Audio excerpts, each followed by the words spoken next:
Bonjour, bienvenue dans cette correction de l'examen sur les mécanismes à barres, en particulier l'analyse de vitesse en utilisant les polygones de vitesse. Donc, nous avons un mécanisme à 6 barres qui comporte deux pistons. On donne la vitesse de rotation de la barre 2. On en déduit donc la vitesse du point VB, qui est la vitesse de rotation fois la distance AB. La vitesse VB est perpendiculaire à la manivelle 2. Et on demande de trouver donc la vitesse du point D, le point C, le point E, puis en déduire la vitesse de rotation de la barre 3 et de la barre 4. Donc, pour ne pas surcharger la figure, j'ai rapporté la vitesse VB ici. Et donc, je vais travailler donc, à partir de la vitesse VB dessinée qui est parallèle à la vraie vitesse de B. Alors, première question, trouver la vitesse du point D. D'abord, je sais que la vitesse D va être suivant la ligne de glissement qui est indiquée ici par cette ligne en entrée interrompue. Puis la vitesse du point D, puisque le point D est sur la barre 3, donc je peux exprimer la vitesse du point D en fonction de la vitesse de B en utilisant donc cette relation, bien sûr, relation vectorielle. La vitesse du point D, c'est la vitesse du point B que je connais, plus la vitesse relative de D par rapport à B. Donc je vais utiliser d'abord la première information, et donc je vais dessiner une ligne parallèle à cette barre qui passe par l'origine de la vitesse du point B. Deuxième chose, donc je vais appliquer cette formule. Je sais que la vitesse relative de D par rapport à B, elle est perpendiculaire à la barre 3. Et donc je vais dessiner une perpendiculaire qui passe par l'autre extrémité de la vitesse de VB et qui est perpendiculaire à la barre 3. Et donc je vais trouver l'intersection des deux droites. Voilà. Et je peux tranquillement dessiner le vecteur ici. Donc ce vecteur là, c'est le vecteur VB que je cherche. Ça, c'est la vitesse du point D. Et le deuxième vecteur, ce vecteur, ok, donc pour dire que la vitesse du point D, c'est la vitesse du B plus ce vecteur, ça doit correspondre à la vitesse de D par rapport à B. Et donc le vecteur W créé par GeoGebra, donc ce n'est autre que la vitesse relative de D par rapport à B. Donc voilà, je peux rapporter la vitesse du point D au point D.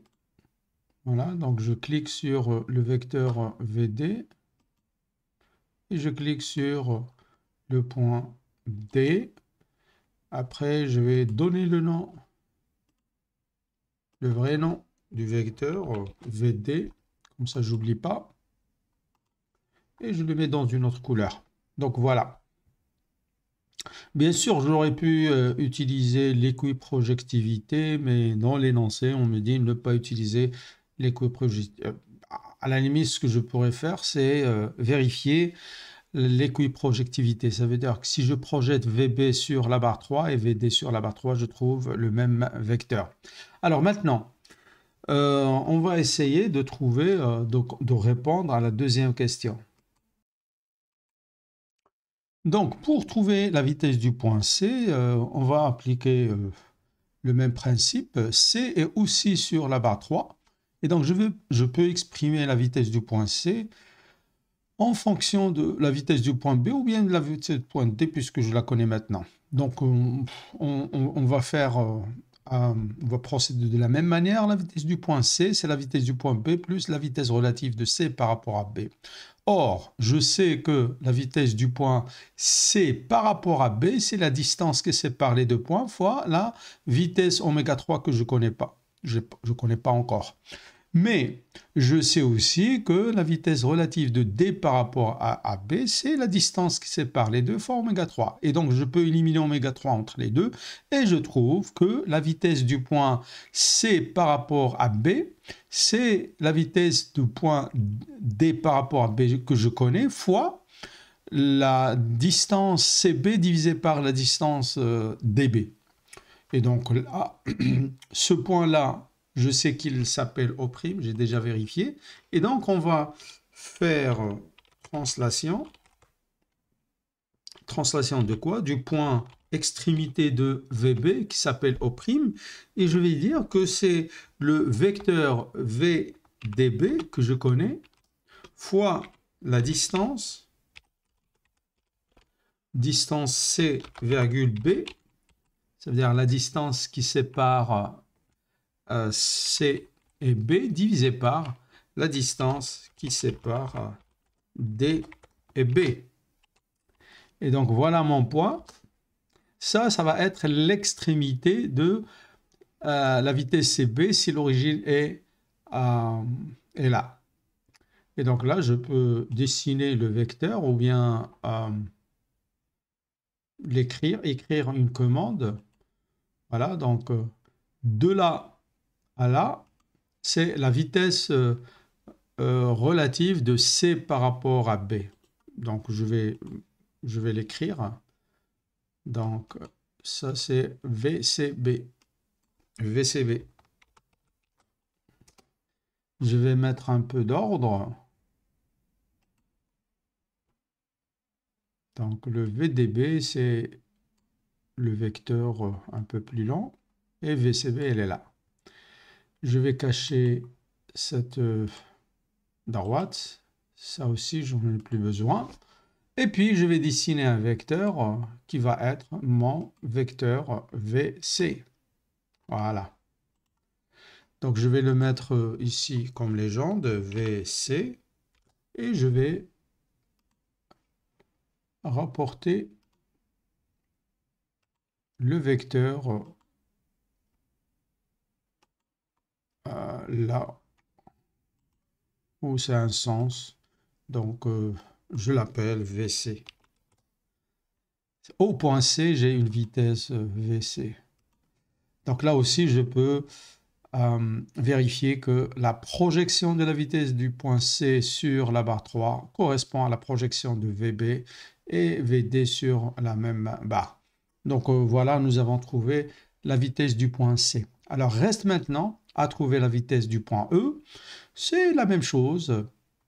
Donc je peux dire que la vitesse du point E, c'est la vitesse du point C plus la vitesse relative de E par rapport à C. Or, cette vitesse, elle est perpendiculaire à la barre 4.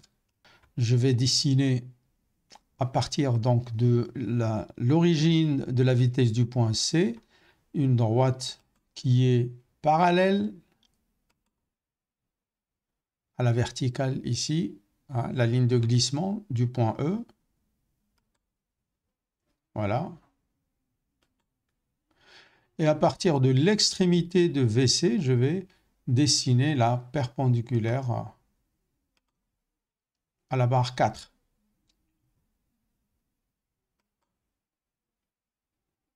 Barre 4. Voilà. Donc l'intersection des deux, ça va me donner un point. Et ce point-là va me permettre de dessiner... Non, ce n'est pas la perpendiculaire. Ce n'est pas l'intersection. OK. Alors, il faut bien viser. Voilà. Alors, comment on reconnaît que c'est une intersection? Parce que un point normal dans le plan, il a une dimension plus grande. Et là, l'intersection, c'est plus petit. OK, donc maintenant, ce qu'il me reste à faire, c'est dessiner le vecteur. Voilà. L'origine de VC va au point ici Q. Et ce vecteur, c'est la vitesse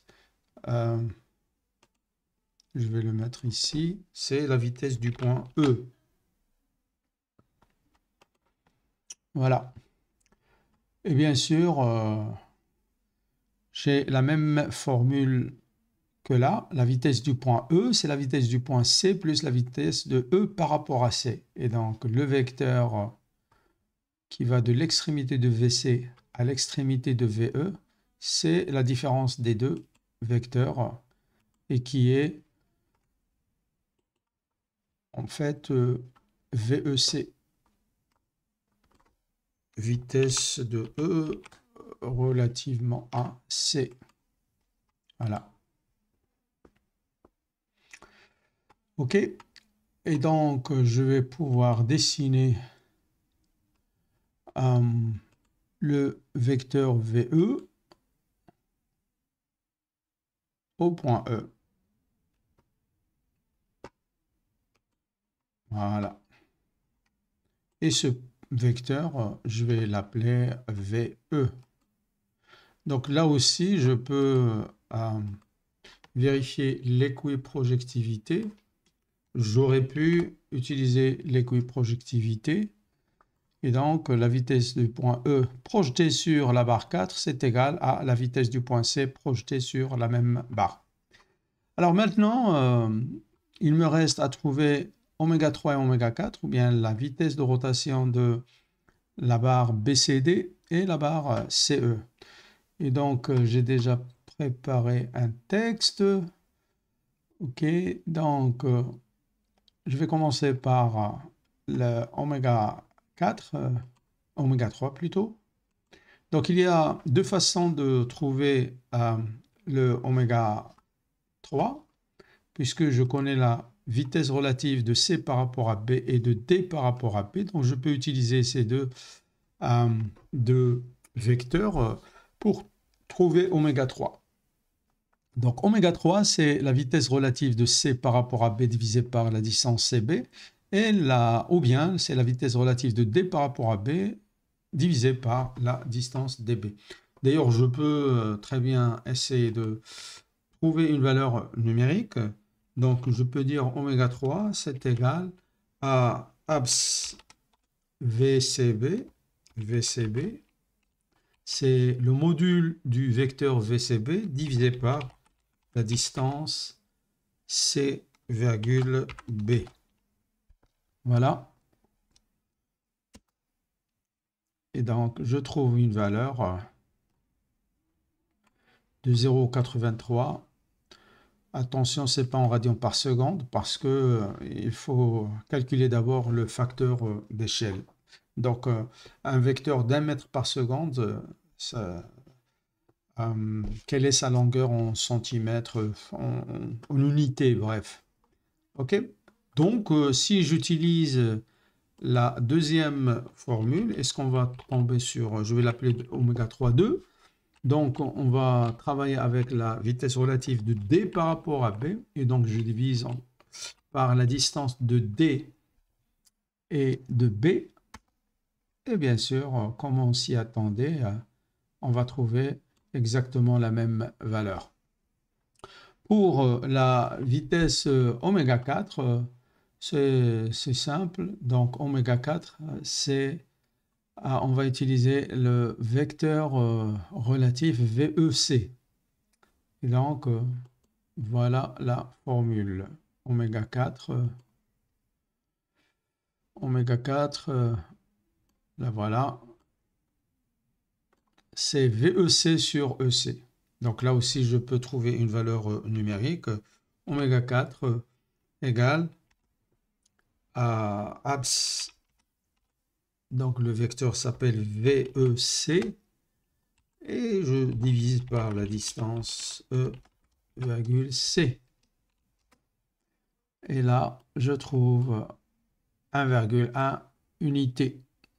Il faut utiliser le facteur d'échelle pour trouver la vitesse en radians par seconde. Donc voilà, c'est terminé pour cet exercice. Rendez-vous au deuxième exercice où on va essayer de répondre aux mêmes questions, mais cette fois-ci en utilisant les scières. Merci pour votre attention.